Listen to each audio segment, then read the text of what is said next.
अस्सलाम वालेकुम। उम्मीद करता हूँ आप सब खैरियत से होंगे। मैं हूँ एच ज़करिया और आप देख रहे हैं अपना यूट्यूब चैनल इंफॉर्मेशन पॉइंट।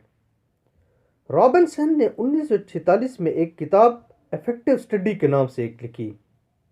इस किताब ने तालीमी दुनिया में धूम मचा दी। ये दुनिया की बेस्ट सेलर किताब रही।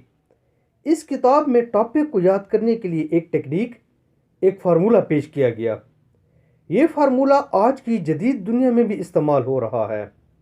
अगर आप चंद मिनट में ही कोई क्वेश्चन, कोई टॉपिक, कोई चैप्टर याद करना चाहते हैं तो आप भी इस फार्मूले को पल्ले बांध लें।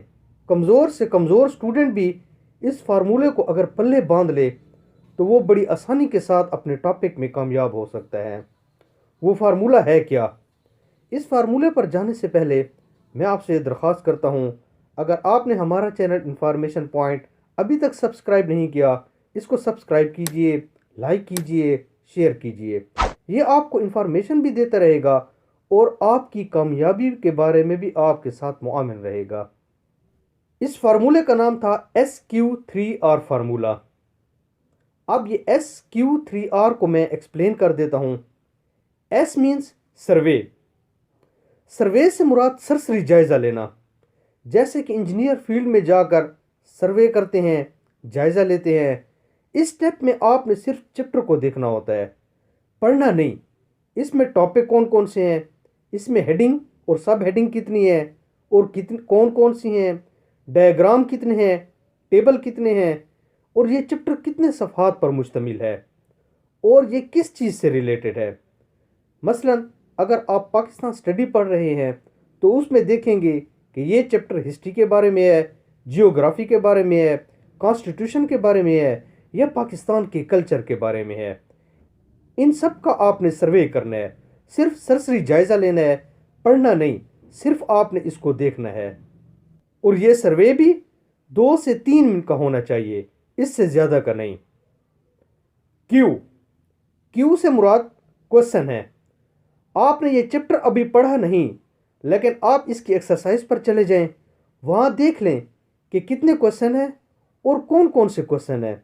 इसमें वो हमसे पूछता क्या है, इससे आपको कुछ आइडिया हो जाएगा कि इस चैप्टर में हमसे पूछा क्या जा रहा है। इस चैप्टर के इम्पॉर्टेंट टॉपिक कौन कौन से हैं, मुझे अब उनके आंसर भी आने चाहिए। 3R से मुराद 3R हैं। हम इनको R1, R2, R3 का नाम दे देते हैं। R1 से मुराद रीडिंग। अब आपने इस चैप्टर के एक टॉपिक को रीड करना है, साथ ही एक हाइलाइटर रख दें, आप पढ़ते जाएं और जो पिछले स्टेप में आपने क्वेश्चन पढ़े थे उनके आंसर हाईलाइट करते जाएं। इसका फ़ायदा ये होगा कि जब आप दूसरी बार पढ़ेंगे तो पहले से आंसर हाईलाइट हुए पड़े होंगे। हाँ, आपकी पहली रीडिंग फास्ट होनी चाहिए, दूसरी और तीसरी रीडिंग आप डेप्थ में ज़रूर करें। R2 का मतलब रिसाइटिंग। इसका मतलब आपने जो चैप्टर अभी रीड किया है उसके टॉपिक देखे हैं, अब आप उसको बाआवाज़ बुलंद पढ़ें, इसलिए कि पहले आपने अपनी आंखों के ज़रिए ये चैप्टर अपने दिमाग तक पहुंचाया था। अब आप अपने कानों के ज़रिए इस चैप्टर को अपने दिमाग तक पहुंचाएं। वो टॉपिक है या वो पूरा चैप्टर है, अब आप उसकी रिसाइटिंग करें, बाआवाज़ बुलंद उसको ज़रूर पढ़ें। R3 का मतलब रिवाइज करना या रिव्यू करना। हम अक्सर बातें भूल जाते हैं। अल्लाह का हम पर बड़ा करम है कि हम बातें भूल जाते हैं, वरना ज़िंदगी में आजा एक गम भी हमको मारने के लिए काफ़ी होता है। जैसे कंप्यूटर को शट डाउन करें तो बहुत सी चीज़ें वैनिश हो जाती हैं, इस तरह हम टॉपिक भी भूल जाते हैं। इसलिए रिसर्चर कहते हैं कि 24 घंटे के अंदर अंदर आप टॉपिक को ज़रूर रिवाइज कर लें। ये रिसर्च साबित करती है कि 24 घंटे के अंदर में आपने जो चीज़ रिवाइज कर ली वो आपको फिर बड़ी देर तक याद रह जाती है। ये टेक्निक, ये फार्मूला आप भी अपनाएं और कामयाब हो जाइए।